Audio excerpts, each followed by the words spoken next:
All right, let's dive in. Today we're going to unpack the absolutely incredible story of how Thai food went from, a local favorite to a global superstar.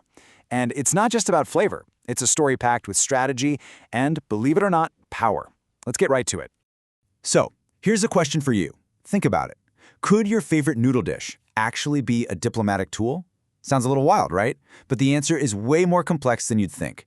We're going to explore exactly how a simple bowl of noodles, or maybe a fragrant curry, can end up being one of a country's most powerful ambassadors on the world stage. So how does that even work? Well, to get our heads around it, we need to zoom out a bit and look at the bigger picture. We're talking about this fascinating idea that food itself can be a kind of superpower. The academic term for this is cultural soft power. And here's the key. It has nothing to do with forcing anyone to do anything. It's all about attraction. It's about your culture being so appealing, your food, your music, your ideas, that other countries want to connect with you. And that connection, that's what builds real influence and goodwill. And this breaks it down perfectly. Think about it this way. Hard power is the obvious stuff, right? Military force, economic sanctions, basically making people do what you want. Soft power is the complete opposite. It's that magnetic pull. It's when people love your movies, listen to your music, and of course, crave your food. It's literally the difference between sending in the tanks and sending in the tom yum soup. Okay, so when a government gets smart and deliberately uses its food to make friends and create a positive image around the world, there's actually a name for that. It's called culinary diplomacy. So who's the master of this game? I mean, which country has pulled this off better than almost anyone else? Well, that brings us right to our main event, Thailand.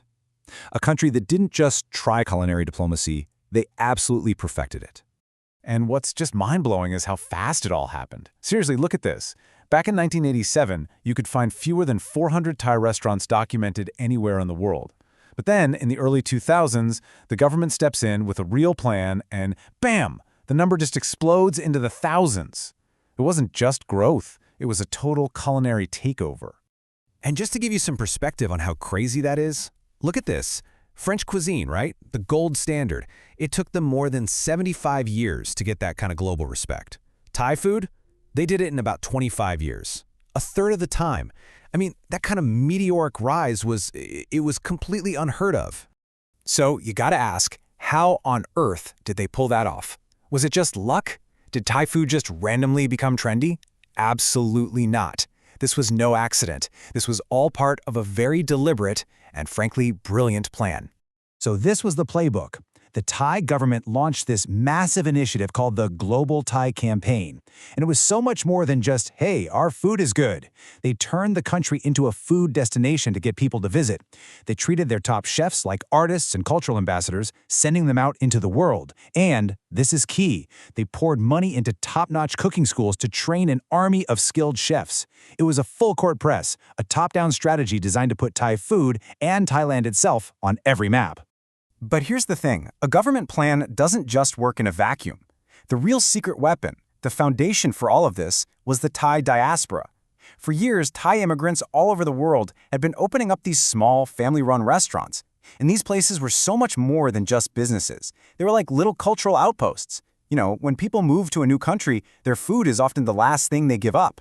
So these restaurants were a taste of home for them. And for everyone else, they were the very first, real, authentic introduction to Thai flavors. They built the launchpad for everything that came next. But of course, when you get this famous, this fast, it's never that simple, is it? Success brings its own set of problems, and pretty soon people started having some really complex debates about the very soul of Thai food. And this leads to the big one, the authenticity debate. Do you stick to the super complex, fiery, sour flavors that are true to tradition, or do you tone it down, make it a little milder, a little sweeter, to get more customers in the door? This was a real dilemma for restaurant owners everywhere, a constant balancing act between staying true to your roots and, paying the bills. And just when you think you've got that authenticity thing figured out, here's a fun fact for you. Pad Thai, the most iconic Thai dish on the planet? Yeah, it's not ancient at all. It was actually invented in the 1940s. It was created by the government as part of a nation-building project.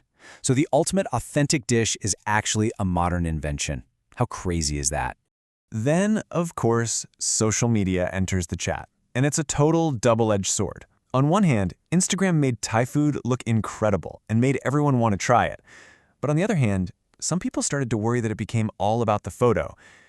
A race to make the most Instagrammable dish, maybe at the expense of the actual authentic taste.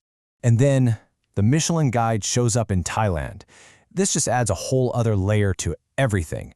Suddenly you have this huge global prestige, which is great for tourism, but it also puts insane pressure on the chefs. But what I find really cool and pretty unique for Michelin is that they didn't just give stars to fancy, expensive restaurants. They also recognized legendary street food vendors. That was a huge deal. It basically validated the entire range of Thai cooking, from the street to the star. We also have to be real about this. Behind all the success and the beautiful photos, there's a darker side. There have been serious reports about exploitation and really tough working conditions in parts of the industry.